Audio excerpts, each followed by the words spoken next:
স্বাধীনতা দিবসের আবেগে দেশ জুড়ে চলছে নানা অনুষ্ঠান। স্কুল কলেজ থেকে শুরু করে দেশের বিভিন্ন প্রান্তে নৃত্য সঙ্গীত ও সাংস্কৃতিক পরিবেশনের মধ্যে দিয়ে উদযাপিত হচ্ছে এই বিশেষ দিন। স্বাধীনতা দিবসের সেই আবহেই কলকাতার টালিগঞ্জের ঐতিহ্যবাহী উত্তম মঞ্চে অনুষ্ঠিত হল বঙ্গরত্ন অনন্য সম্মান 2026। নৃত্য ও সঙ্গীত পরিবেশনের মধ্যে দিয়ে জমে ওঠে বিশেষ এই অনুষ্ঠান। মঞ্চ জুড়ে ফুটে ওঠে দেশাত্মবোধ, বাংলা সংস্কৃতি এবং শিল্পের নানা রূপ। অনুষ্ঠানে উপস্থিত ছিলেন টলিউডের একাধিক তারকা ও বিশিষ্ট ব্যক্তিত্ব। তারকাদের উপস্থিতিতে উত্তম মঞ্চ হয়ে ওঠে আরো ঝলমলে। দর্শক ও অতিথিদের মধ্যেও ছিল ব্যাপক উৎসাহ ও উচ্ছ্বাস। আর এই বিশেষ অনুষ্ঠানের অন্যতম উল্লেখযোগ্য মুহূর্ত, বঙ্গরত্ন অনন্য সম্মানে সম্মানিত করা হয় বাংলার কথার সম্পাদক প্রশান্ত সিংহকে। সাংবাদিকতা ও সংবাদ পরিবেশনের ক্ষেত্রে তার ভূমিকা এবং কাজের স্বীকৃতি হিসেবেই এই সম্মান প্রদান করা হয়। সম্মান গ্রহণের এই মুহূর্তে উত্তম মঞ্চে তৈরি হয় আবেগঘন পরিবেশ। উপস্থিত বিশিষ্টজনেরা প্রশান্ত সিংহকে শুভেচ্ছা অভিনন্দন জানান।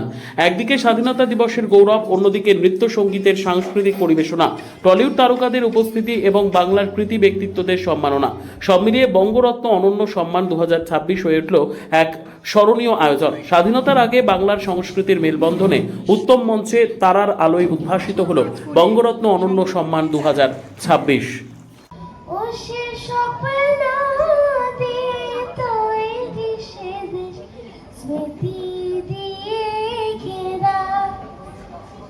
তো আমাদের বার্তা হচ্ছে একটাই, যে স্বাধীনতা দিবসের প্রাক্কালে যে আমরা সারা পশ্চিমবঙ্গের মানে প্রত্যেক বছর আমরা সারা বছর ধরে কিছু মানুষকে আমরা তুলে ধরি যাদের হয়তো প্রতিভা আছে কিন্তু তারা তুলে ধরতে পারছে না হয়তো তাদের নিজেদেরকে। তো তাদেরকে খুঁজে এনে আমরা একটা বড় মঞ্চ দেওয়ার চেষ্টা করি।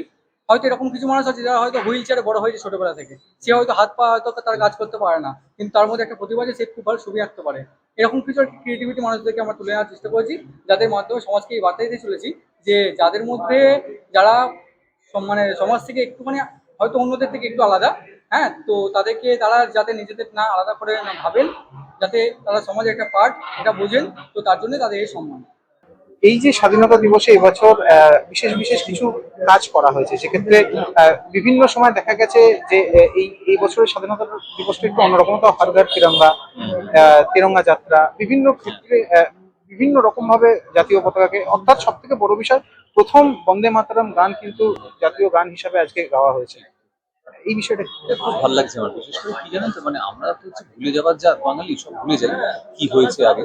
তো নতুন করে মনে করানো, এবং শুধু তাই নয় যে জেনজি যাদের বলা হচ্ছে তারাও কতটা জানে আমি জানি না, মানে সংগ্রাম সম্পর্কে, স্বাধীনতার সংগ্রাম সম্পর্কে। সেটা যদি নতুন করে উদ্বুদ্ধ করা যায়, সবাইকে ইনফিউজ করা যায় সবার মধ্যে, এর থেকে ভালো আর কি হতে পারে। হর ঘর তিরঙ্গার মাধ্যমে যদি মনে হয় যে একটা দিন অন্তত আমরা সেলিব্রেট করি দেশের জন্য, সাহিল আর সৌভিকের এই উদ্যোগকে আমি স্বাগত জানাই। আশা করবো আগামী দিনে এরকম আরো অনুষ্ঠান হবে। এত বড় একটা তোমরা অ্যাওয়ার্ড শো আয়োজিত করেছো, এবং আজকে অ্যাওয়ার্ডটা পেয়েও খুব ভালো লাগছে আমার। এটা প্রেম শর্টস এর জন্য রিসেন্টলি জি5 এ বেরিয়েছে আমাদের সিরিজ প্রেম শর্টস, তার জন্য একটা অ্যাওয়ার্ড পেয়েছি। আর সবসময় অ্যাওয়ার্ড পেলে ভালোই লাগে, কারণ মনে হয় যে যে পথে যাচ্ছি ঠিক পথেই যাচ্ছি, আরো অনেক অনেক ভালো কাজ করা বাকি আছে, আর অনেকটা পথ এগোনো বাকি, অনেক কিছু শেখা বাকি আছে। আর যেহেতু স্বাধীনতা দিবস, তাই জন্য এটাই বলবো যে সবসময় একটু freedom of speech, freedom of voice, freedom of thoughts, নিজের অভিব্যক্তির ফ্রিডমটা থাকা খুব দরকার। তো সেটাই সেলিব্রেট করা উচিত আজকে। আর freedom from fear, I think এমন মানুষদেরকে, ওরা প্রতিভাবান মানুষদেরকে আজকে এনেছে এবং তুলে ধরেছে সবার সামনে, সমাজের সামনে, যারা নিজেদের জায়গায় খুব সাইলেন্টলি ভালো কাজ করে যাচ্ছিল।